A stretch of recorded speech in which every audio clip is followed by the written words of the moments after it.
Hola, bienvenidos a un nuevo video de este canal. Hoy hago esta entrega pues en forma de podcast porque nuevamente ando como tomando un poco de tiempo libre entre todos los trabajos y las ocupaciones que cargo con la escuela, con la escritura, con mis demás ocupaciones en el grupo. Y bueno, pues creo que esta era la forma más viable de traerles rápidamente una nueva película para recomendar. Y bueno, la película que voy a compartir en esta ocasión es una película que realmente me gusta. Es una de las primeras películas que vi ya como yo consciente de que el cine clásico me estaba interesando bastante. Y también porque la historia es muy atrayente, es muy destacada, muy interesante. La película de la cual estoy hablando es La Heredera o The Heiress del director William Wyler, estrenada en 1949 y protagonizada por Olivia de Havilland. Seguro muchos la conocen porque también fue uno de las actrices principales, mejor dicho, en vez de personajes principales, de la película Lo que el viento se llevó. Esta película es súper famosísima, tanto la película como el libro. Y bueno, también está en el reparto principal Montgomery Clift como Morris Townsend, Ralph Richardson como el Dr. Austin Sloper, Miriam Hopkins como Lavinia, Betty Langley como la señora Montgomery, y la música está compuesta por Aaron Copland y el guión está escrito por August y Ruth Goetz.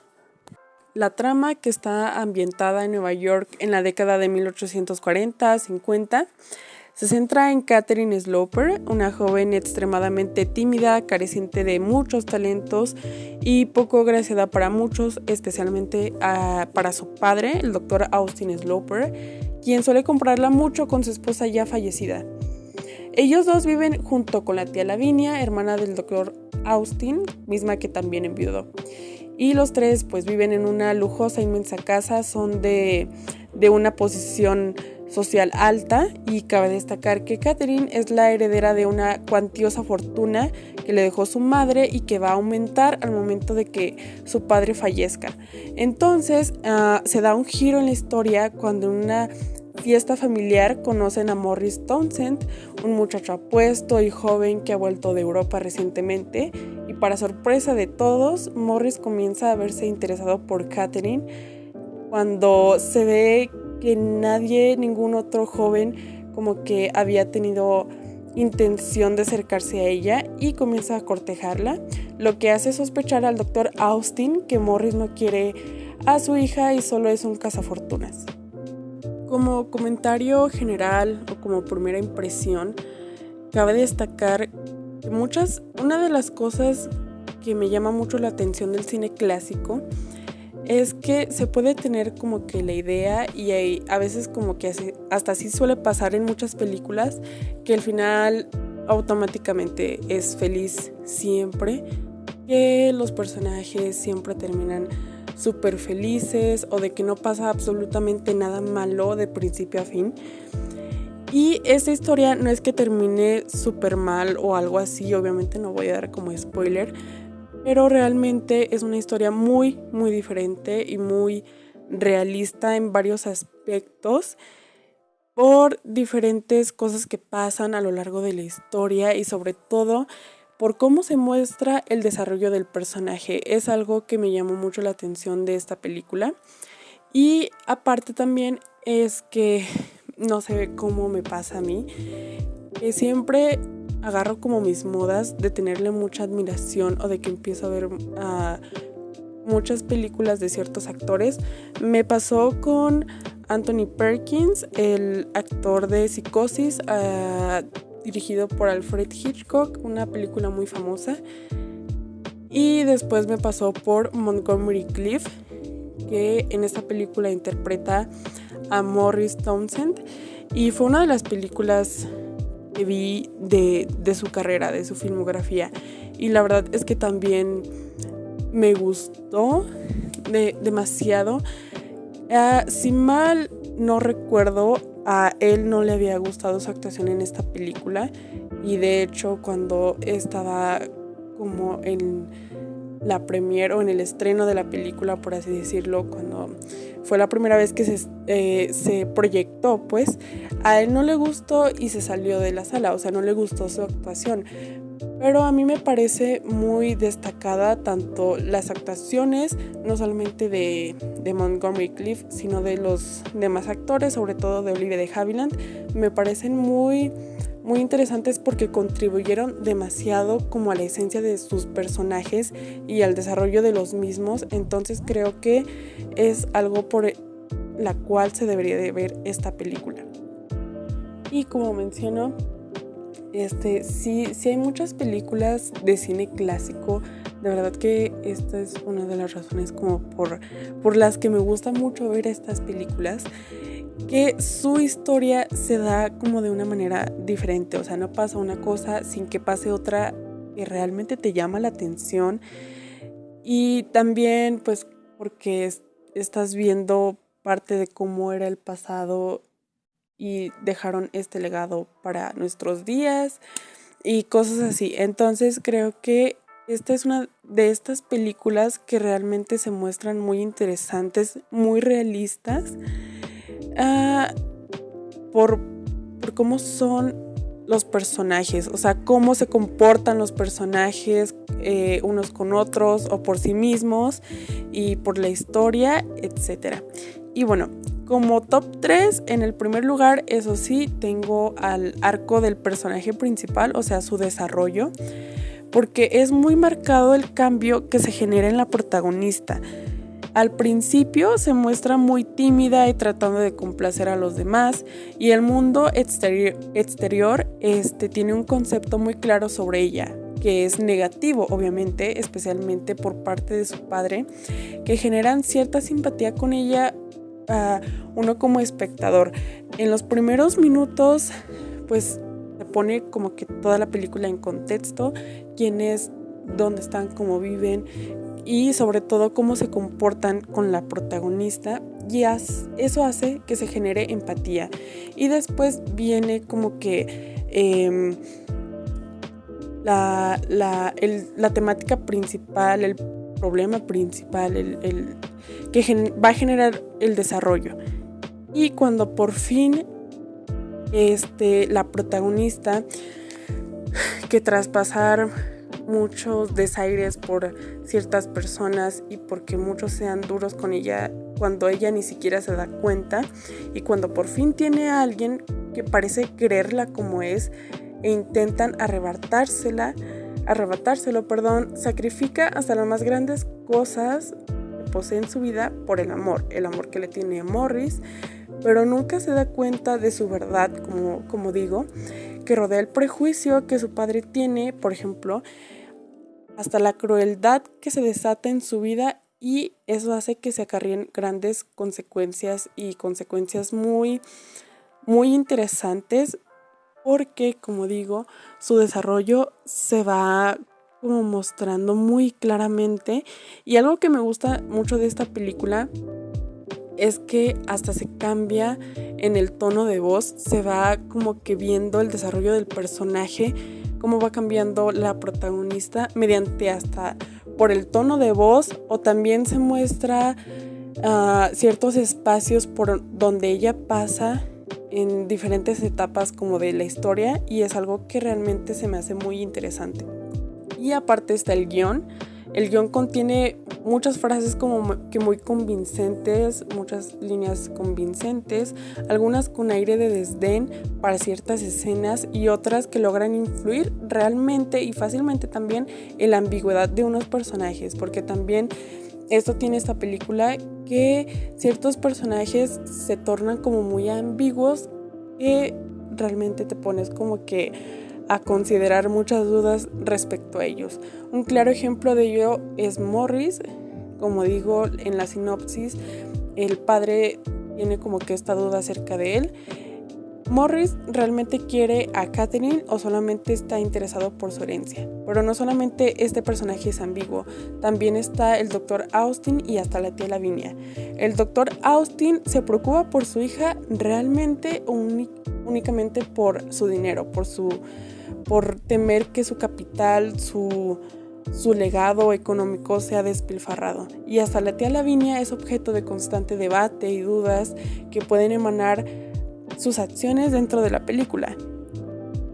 Llega como que hasta el momento donde si dudas realmente después de ver el muy repetitivo apoyo que la tía Lavinia tiene hacia Morris, uno se pregunta si realmente es por ayudar a Catherine o porque realmente ella se siente atraída hacia él o porque tiene lástima de Catherine, así como que no de la tan buena y cosas así. Y por último está la escenografía. La historia transcurre mayormente en la casa de los Sloper y pues en este escenario, además de que está muy bien detallado, pues emana como mucha elegancia. Juega un papel, como digo, muy importante en el transcurso de la historia. Un claro ejemplo son las escaleras, que fueron parte de los momentos como que específicos en los que se puede percibir el desarrollo de Catherine desde el inicio hasta el final. Es así como dije pues hace un ratito, que se percataron o hasta cuidaron estos detalles exteriores que puede como que puede contribuir el escenario o la puesta en escena o la voz o los actos de Catherine y no solamente lo que se ve comúnmente.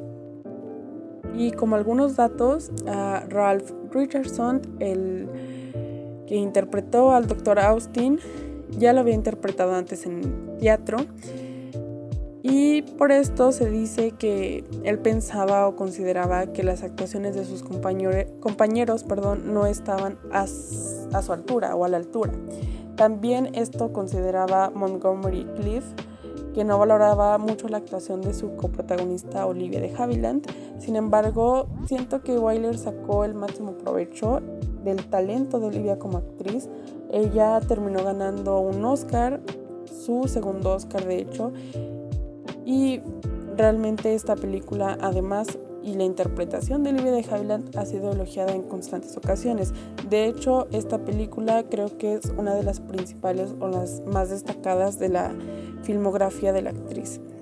Y también, aunque ha sido muy elogiada esta película, en un principio las ganancias no fueron las esperadas y al público no le gustó. Y pues hablando de la actriz, ella antes de hacer esta película demandó a Warner Bros. Este es el siguiente dato. Antes era una costumbre que los actores tuvieran como contratos en estudios cinematográficos de alrededor de 7 años, pero nada más eran 7 años contando solamente los días de trabajo, y lo que era como que un poco más injusto es que no se le daba la suficiente libertad a los actores. También, si ellos rechazaban un papel, llegaban tarde a las grabaciones de la película en las que trabajaban o cosas por el estilo, se les daba un descanso, como entre comillas, por así decirlo, que podía durar desde un fin de semana, un par de semanas, hasta meses, obviamente sin sueldo. Entonces, de Havilland puso una demanda en contra de Warner Bros., estudio para el que trabajaba en el año 1943, iniciando así un juicio que duró hasta el 46. Ella lo ganó y así se implementó una ley que hasta ahora sigue vigente, derrotando tal sistema. Si mal no recuerdo, esta pelea legal, por así decirlo, inició cuando ella quería como que terminar un contrato o que pensaba que ya había terminado un contrato. Sin embargo, por un descanso o por algo por el estilo, lo demoraron más. Aparte, también otra cosa como que muy interesante que hizo una de las personas involucradas en esta película fue William Wyler, el director, que hizo la película años después de haber servido para Estados Unidos en la Segunda Guerra Mundial como comandante de las fuerzas aéreas. y haber grabado en ese lapso de tiempo 2 documentales que pusieron en riesgo su salud, pues como quien dice los grabó casi en pleno campo de batalla. Después de esta etapa rodó Los mejores años de nuestras vidas, su película, una de las más personales, puesto que trata sobre un grupo obviamente de jóvenes que vuelven de la Segunda Guerra Mundial y tienen que adaptarse nuevamente a la que alguna vez fue su vida normal antes de dicho evento. Y como penúltimo dato está que esta historia fue basada en la obra teatral, o más bien la película fue basada en una obra teatral escrita justamente por August y Ruth Goetz, y esa obra de teatro a la que asistió Olivia, de hecho, se la mencionó a Wyler, iniciándose así el proyecto. También la obra teatral, como estoy diciendo, está basada en un libro de 1880 del escritor Henry James llamado Washington Square. Y se especuló, lo más interesante que se me hace como de todo esto es que, a palabras del escritor, esa historia fue real y sucedió a mediados del siglo XIX en Londres. Y bueno, así terminamos este pequeño video en el que hablo de esta película. Realmente es por un tiempo fue de mis películas favoritas. Realmente me gustaba muchísimo Montgomery Clift. Vi también, bueno, de las que ahorita recuerdo, vi A Place in the Sun con Elizabeth Taylor, con quien tuvo una gran y larga amistad. Y también vi The Misfits, con Clark Gable y Marilyn Monroe. Esta historia está basada en la novela del mismo nombre de Arthur Miller, que en ese entonces era esposa de Marilyn Monroe. Y realmente me gusta como que agarrar estas modas, porque así es una forma de descubrir no solamente las historias de actores que pueden ser muy conocidos o no tan conocidos, sino porque también descubro muchas películas muy interesantes. Como dato muy random, he estado viendo últimamente mucho de River Phoenix, que realmente se me hace muy interesante su historia, sus películas. Entonces quisiera saber si también a ustedes les pasa lo mismo, que también agarran como que estas modas de, ay, me gusta esta actriz, este actor, este director, veo sus películas, veo un poco de su historia, y porque realmente es interesante. Si no lo han hecho, realmente los invito. Bueno, díganme si han visto esta película, si no la han visto, qué esperan de esta película. Realmente no se van a arrepentir de verla. Bueno, no sé si hacer como una tipo costumbre de dar un adelanto de las películas o de la próxima película de la cual voy a hablar, o si no hacerlo como costumbre, pero creo que viendo como que esto, voy a hablar un poco sobre una película como más adelantada como que estos años, a ver si les gusta. Y bueno, creo que esto sería todo por hoy. Espero verlos en el próximo video y muchas gracias.